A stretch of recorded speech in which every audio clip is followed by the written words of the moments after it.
PT Adia Tirta Batam dipercaya pemerintah mengolah dan mendistribusikan air bersih di Kota Batam. Memiliki mata air yang berasal dari sumur, sungai maupun danau. Letak geografis Kota Batam yang sedikit berbeda dibanding kota lain di Indonesia, ATB hanya mengandalkan dam tada hujan untuk menampung ketersediaan air baku. Apalagi Batam sangat tergantung dengan iklim karena hanya mengandalkan air hujan sebagai sumber air baku. Kota yang berpenduduk sekitar 1,2 juta jiwa ini hanya mengandalkan air baku dari air hujan yang ditampung di 5 dam tada hujan, yakni Dam Duri Angkang, Muka Kuning, Nongsa, Ladi, dan Sei Harapan. Dengan sumber daya air yang relatif terbatas, kebutuhan air Batam tergolong tinggi.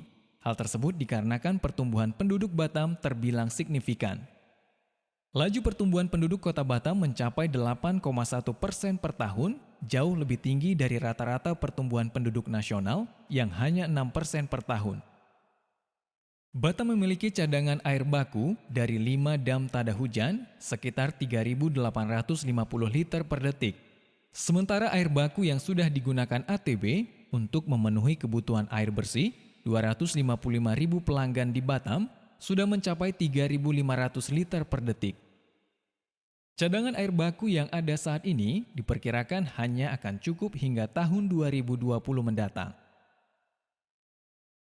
Pertengahan tahun 2015 lalu, saat El Nino melanda Batam, El Nino mengakibatkan curah hujan menurun signifikan di semua dam yang dikelola ATB, air baku di dam otomatis berkurang secara drastis. Meski tidak mudah, beruntung El Nino tahun 2015 dapat dilalui dengan baik.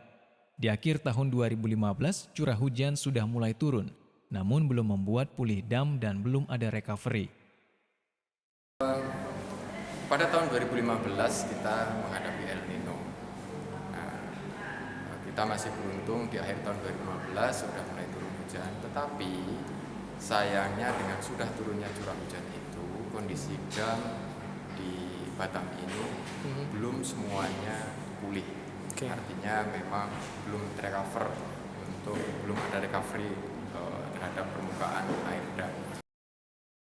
Termasuk permukaan air dam Duri Angkang sebagai dam terbesar yang diolah ATB sampai saat ini masih minus 2,6 meter.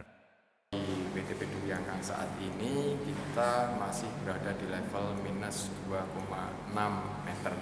Nah, hal ini juga menjadi concern bagi kita tentang ketersediaan air baku di Pulau Batam ini.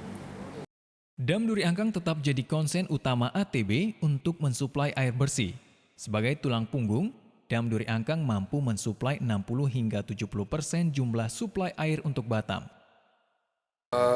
Jadi total yang kita olah itu kapasitas sekarang adalah sekitar 3.200 liter per detik, dan yang paling besar adalah di Duri Angkang. Saat ini kita mengolah sekitar 2.100 liter per detik. Jadi dam Duri Angkang sendiri mensuplai sekitar 60-70% jumlah suplai Pulau Batam. Mari kita sama-sama menjaga kelangsungan air, salah satunya dengan tidak menghamburkan air, menjaga lingkungan, dan mendukung program pemerintah untuk menjaga keberlangsungan air baku di Kota Batam. Tidak melakukan aktivitas yang merusak dam, seperti membuka tambak ikan di dam atau menjalankan usaha peternakan yang limbahnya dapat mencemari dam. Pemerintah juga ada baiknya mulai mencari sumber air baku baru. Musim kemarau adalah sesuatu yang datangnya dari alam, tetapi kita mungkin hanya bisa untuk melakukan upaya penghematan. Penghematan dari sisi konsumennya, artinya menggunakan air secara bijak, dan dari pihak Adia Tirta Batam ya tentunya berupaya untuk mengurangi kebocoran atau water losses sekecil mungkin.